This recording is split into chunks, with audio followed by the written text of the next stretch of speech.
Yes, you can quit masturbation, and these tips are for you. Assalamu alaikum wa rahmatullahi wa barakatuh. Bismillah, alhamdulillah, wa salatu wa salamu ala rasulillahi sallallahu alayhi wasallam.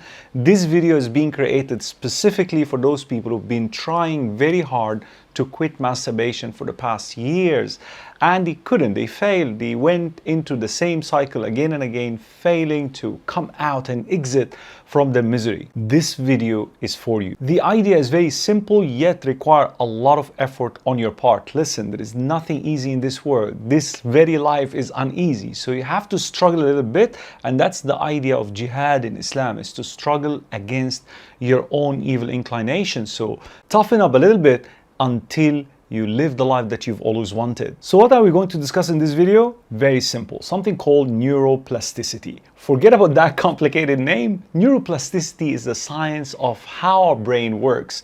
The more you introduce to your brain habits, actions, and so on, pathways in your brain will be created for that particular action to produce certain hormones to remind you to repeat the activity. What we're gonna do, inshallah ta'ala, is train our brain on adopting new, healthier habits that will override the addictive pathway in your brain. So what's tip number one that will ultimately help you break free from the cycle of masturbation addiction? Number one is productivity, productivity, productivity. I can never emphasize this enough. You'll have to fill up your days with productive activities. You cannot stay alone. If you're really serious about breaking free from masturbation addiction, promise yourself not to stay alone behind closed doors. And what are the practical tips that can help you achieve that? Maybe writing journals, talking to a trusted friend, going to the gym, reading beneficial books, and so on. But don't stay alone behind closed doors. Tip number two, don't be ashamed to ask for help. Reach out to a professional counselor, a professional coach,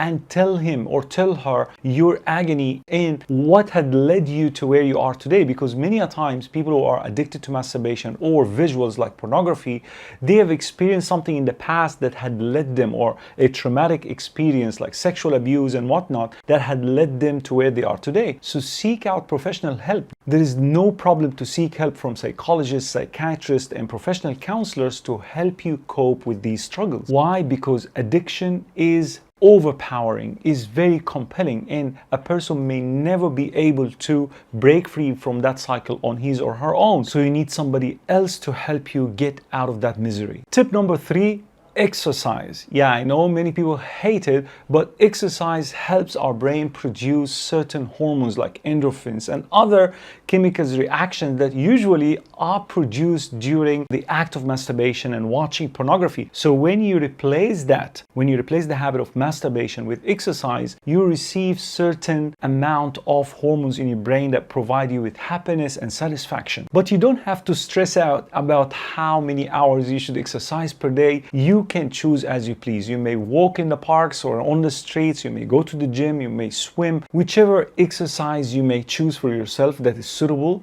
do it, but do it regularly. And you'll be surprised, in such a short span of time, you'll be able to regain your mental clarity, something that masturbation and pornography usually rob us from. On the top of that, you'll be able to establish a new habit, the habit of exercise, something that you will always need along the journey of recovering from masturbation addiction. Tip number four, fight one battle at the time. Your brain cannot accept massive changes at once. One step, one bit at a time. For example, write down a list of habits that you wanted to exercise and you wanted to bring into your life, and pick one or two and start putting them into practice for a week, for two, for three, until they become part of who you are, part of your life. And once you are confident to go for more, then go for more. But take one bit, one step at a time. Tip number five, celebrate your wins. When you maintain sobriety, celebrate it. Talk to your accountability partner, to your mentor, to your professional coach, and I'm sure they will celebrate with you. They will champion you for breaking the cycle of addiction, even for a day, for a week, for a month. But you need to hear those words of encouragement from others. Why? Because your brain will start registering that you're actually resisting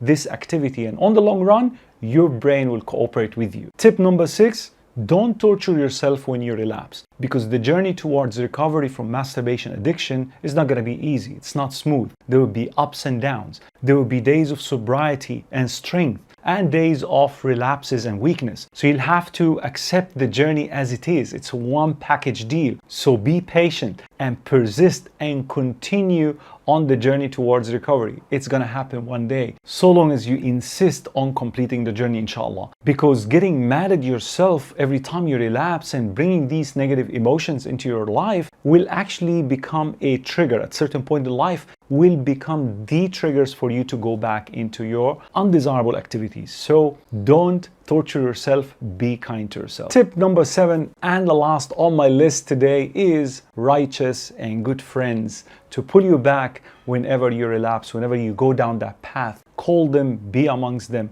The Prophet Muhammad, peace be upon him, said, Al-mar'u ala dini khalilih. A person will always be inclined to follow the way of life of his friends. So be careful who your friends are. Filter them, whether they are online or on-site or offline, wherever they are. Be very selective when it comes to righteous and when it comes to friends in general. Because if they are inviting you to that which is unlawful, to that which is undesirable, guess what? You will also follow their path. But if they are righteous, reminding you of who Allah is, then most likely you will be, inshallah, firm upon the path of steadfastness. I hope that this video is beneficial. If you found it so, please share it with others. Assalamu alaikum wa rahmatullahi wa barakatuh.